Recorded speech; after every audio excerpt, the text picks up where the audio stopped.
Greetings today. Thank you, Brandyn, very much. First is 1 Samuel 3, 1 through 10 and 11 through 20. Now the boy Samuel was ministering to the Lord under Lehi. The word of the Lord was rare in those days. Visions were not widespread. At that time, Eli, whose eyesight had begun to grow dim so that he could not see, was lying down in his room. The lamp of God had not yet gone out, and Samuel was lying down in the temple of the Lord, where the ark of God was. Then the Lord called, "Samuel, Samuel." And he said, "Here I am," and ran to Eli and said, "Here I am, for you called me." But he said, "I did not call you. Lie down again." So he went and lay down. The Lord called again, "Samuel." Samuel got up and went to Eli and said, "Here I am, for you called me." But he said, "I did not call you, my son. Lie down again." Now Samuel did not yet know the Lord, and the word of the Lord had not yet been revealed to him. The Lord called Samuel again a third time. And he got up and went to Eli and said, "Here I am, for you called me." Then Eli perceived that the Lord was calling the boy. Therefore Eli said to Samuel, "Go, lie down, and if he calls you, you shall say, 'Speak, Lord, for your servant is listening.'" So Samuel went and lied down in his place. Now the Lord came and stood there, calling as before, "Samuel, Samuel." And Samuel said, "Speak, for your servant is listening." Then the Lord said to Samuel, "See, I am about to do something in Israel that will make both ears of anyone who hears it tingle. On that day I will fill against Eli all that I have spoken concerning his house from beginning to end. For I have told him that I am about to punish his house forever for the iniquity that he knew, because his sons were blaspheming God, and that he did not restrain them. Therefore I swear on the house of Eli that the iniquity of Eli's house shall not be expiated by sacrifice or offering forever." Samuel lay there until morning. Then he opened the doors of the house of the Lord. Samuel was afraid to tell the vision to Eli. But Eli called Samuel and said, "Samuel, my son?" He said, "Here I am." Eli said, "What was it he told you? Do not hide it from me. May God do so to you, and more also, if you hide anything from me of all that he told you." So Samuel told him everything and hid nothing from him. Then he said, "It is the Lord. Let him do what seems good to him." As Samuel grew up, the Lord was with him and let none of his words fall to the ground. And all Israel from Dan to Beersheba knew that Samuel was a trustworthy prophet of the Lord. Second reading is Psalm 139, 1 through 6 and 13 through 18. "O God, you have searched me and known me. You know when I sit down and when I rise up. You discern my thoughts from far away. You search out my path and my lying down. You are acquainted with all my ways. Even before a word is on my tongue, O God, you know it completely. You hem me in, behind and before, and lay your hand upon me. Such knowledge is too wonderful for me. It is so high that I cannot attain it. For it was you who formed my inward parts. You knit me together in my mother's womb.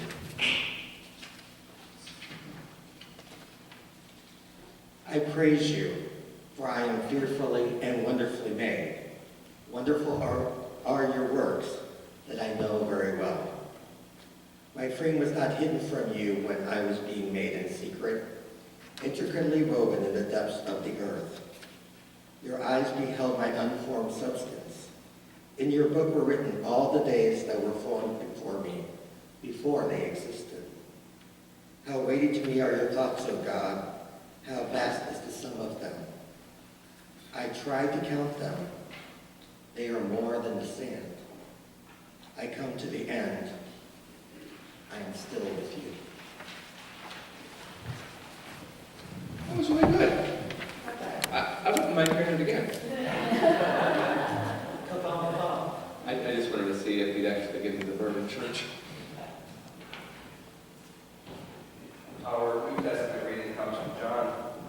chapter 1, verses 43 to 51.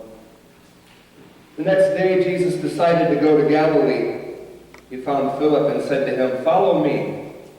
Now Philip was from Bethsaida, the city of Andrew and Peter. Philip found Nathanael and said to him, "We have found him, about whom Moses in the law and also the prophets wrote, Jesus, son of Joseph, from Nazareth." Nathanael said to him, "Can anything good come out of Nazareth?" Philip said to him, "Come and see." When Jesus saw Nathanael coming toward him, he said of him, "Here is truly an Israelite, in whom there is no deceit." Nathanael asked him, "Where did you get to know me?" Jesus answered, "I saw you under the fig tree before Philip called you." Nathanael replied, "Rabbi, you are the Son of God. You are the King of Israel." And Jesus answered, "Do you believe because I told you that I saw you under the fig tree? You will see greater things than these."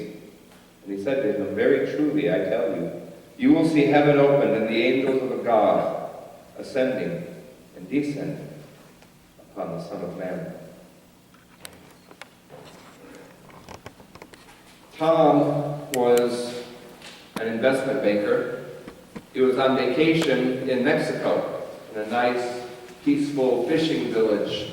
He was walking along the beach, just enjoying the early morning sunshine, when this man came to shore on this little boat full of really nice tuna. And Tom went up to the man, whose name he learned was Miguel, and he said to him, he says, "These are some beautiful fish." He says, "How long did it take you to catch all these?" Miguel says, "Only a couple hours. It didn't take me very long at all." The man said, "A couple hours? Well, that's amazing that you can get pretty much a full day's work in just a couple hours. What do you do with the rest of your time during the day?" He says, "Oh, I play with my kids, take a siesta with my wife. I go to the bar with my friends and sip wine while I play guitar with my amigos. Sometimes I even take naps in the afternoon." I said, "Oh, well, that's great, but you know what? If it takes you such a little bit of time to catch these fish, why don't you stay out there longer and catch more fish? And then you can make more money. Look, I've got an MBA from Harvard. I'm going to help you with this. You've got a great thing going here." "Okay, so what am I supposed to do?" "Well, go out there, catch some more fish, and you're going to go sell more, therefore you're going to make more money. With that money, you're going to buy a bigger boat, and you're going to catch even more fish and make more money." Okay. So what do I do then?" "Well, then you're going to buy a whole fleet of boats, and you're going to hire other fishermen to go out there and do the work for you. And then when you start rolling in the money, you're going to move out of here. You're going to Mexico City. After that, LA, and then New York. Because you know what you're going to do? You're going to get so big that you can complete the whole vertical supply chain. You're going to have your own cannery. You're going to cut out the middleman. You're going to be your own distributor. You're going to be raking in the dough." "Oh, that's nice. Okay, so what do I do then?" "Oh, here's the good part. You're going to have an IPO. People are going to buy stock in your company, and you're going to have millions. You'll be filthy rich." "That's good. That's good. So what do I do after that?" "Well, then you retire to this nice little Mexican fishing village after about 15 or 20 years. And then you can hang out with your wife, take siestas, play with your kids, go with your friends and drink wine, and play the guitar with your amigos." Doesn't that sound about right? We're always looking for something. Always something that we're stretching our ears up towards the heaven, waiting for the booming voice of God to say, here is where I want you to be. This is what I have called you for. It was for a moment just as this that I have formed you and called you. Waiting for the big, obvious voice, not realizing that the answers were right there all along, and we were already most likely where we needed to be. You see, the voice doesn't come in the big, booming, loud sounds from the heavens, roaring from the clouds. I think Rumi had it right when Rumi said that silence is the language of God. Everything else is It's misinterpretation. Eli couldn't hear the voice of God anymore. Eli had been called as a judge. Remember, we had that period of the judges, and then it gave way to the kings in the history of Israel. And so Eli was a judge. But see, Eli's sons had done a lot of bad things, and he covered them all up. And so Eli was no longer able to hear the voice of God. In this passage, it says his eyes were old and could no longer see, but it was his inner eye that could no longer see. More importantly than these eyes, that could no longer behold what was before him. But young Samuel, 12 or 13 years old, sleeping in that room with the Ark of the Covenant, he heard a voice in the silence, piercing through the darkness, saying, "Samuel, Samuel." Samuel said, "What, Master? What can I do for you?" Eli says, "I'm not talking to you. Go back to sleep." Then again he heard it, "Samuel, Samuel, listen to me. Hear my voice." "I hear you, Master. What do you have to say to me?" And again Eli says, "Boy, I'm not talking to you." But then it occurs to him, "No, I haven't heard the voice of God in a while. I wonder if God is trying to speak to this young man." And so Samuel listened, and he heard the voice of God.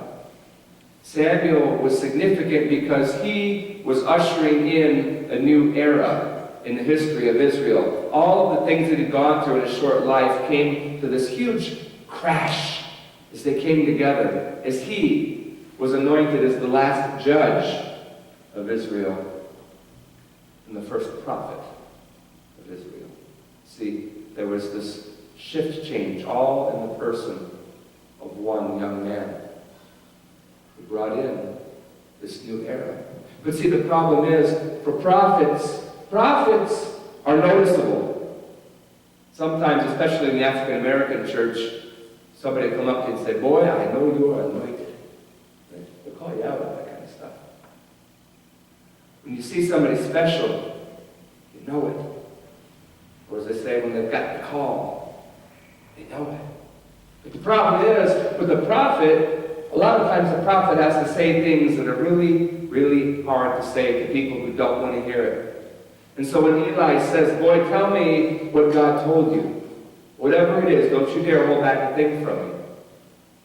It must have been really hard for him to tell his leader, his mentor, "Well, God told me that you and your family are going to die a horrible death, and your time has come." That had to be really difficult.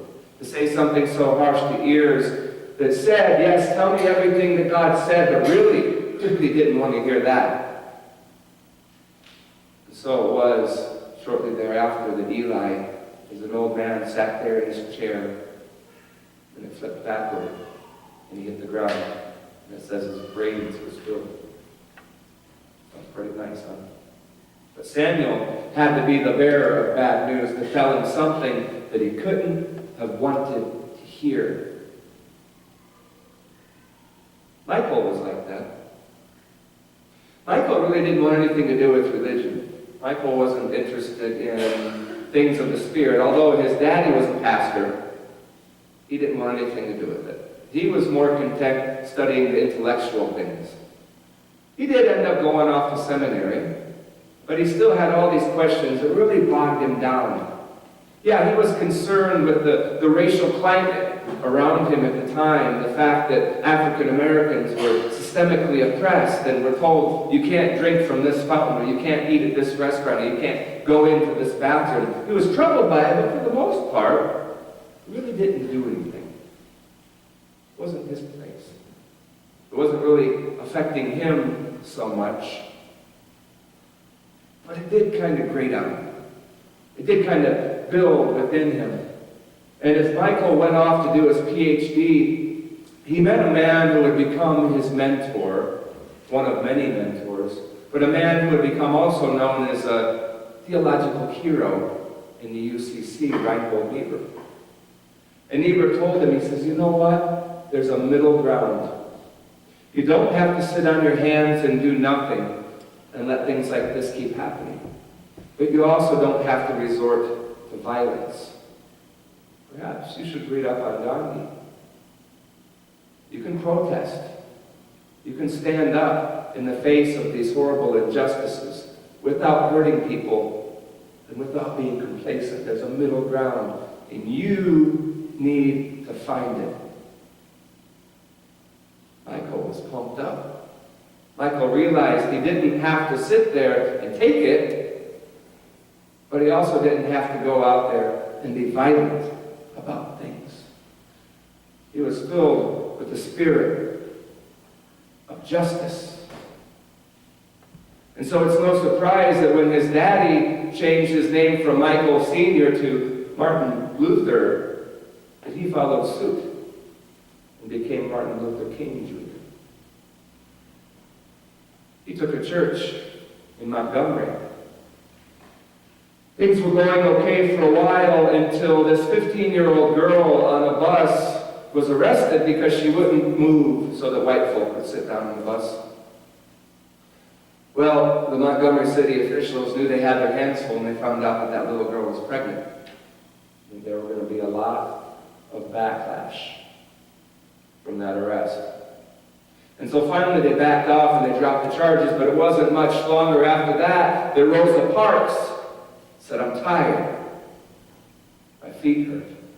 I'm already sitting in the colored section of the bus, and you white folk have filled up your section. And now you want to tell me to get up after working a long day and keep moving back farther?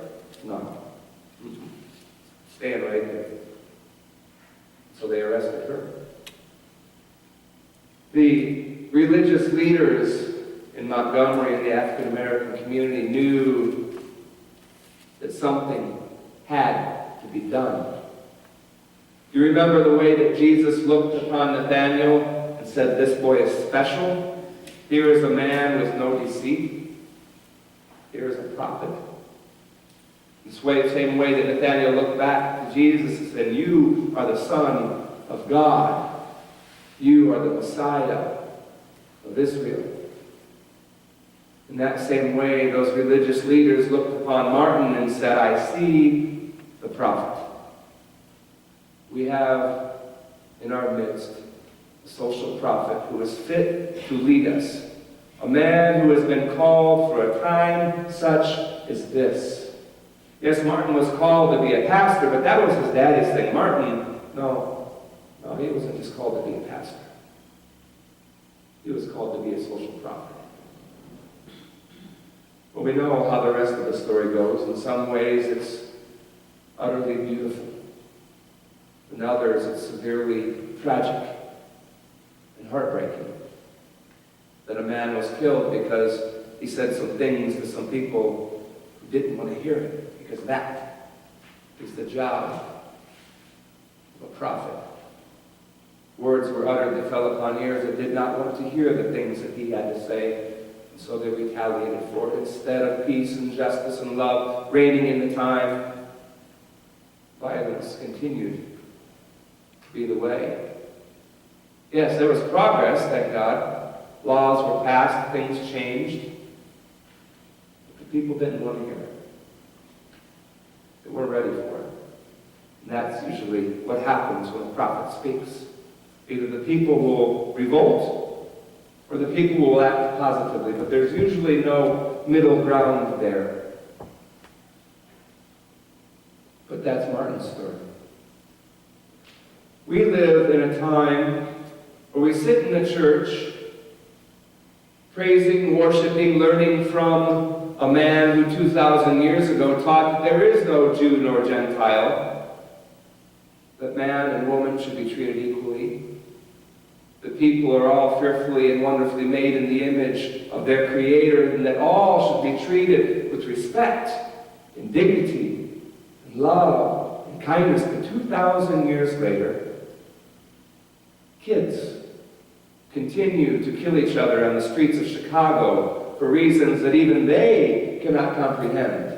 2,000 years later, we stand in a time where little babies, 7, 8-year-old kids, are strapped with bombs and sent off with lies, false ideologies, and broken dreams so that they can take other lives in the name of religion.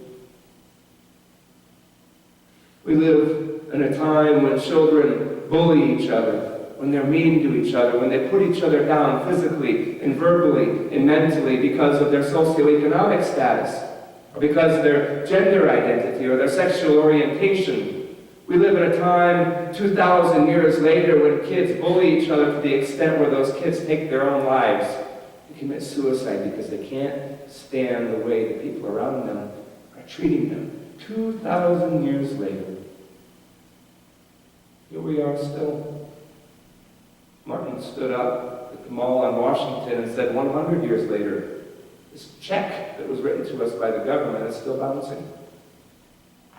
2,000 years later, we sit and look around and we're dismayed.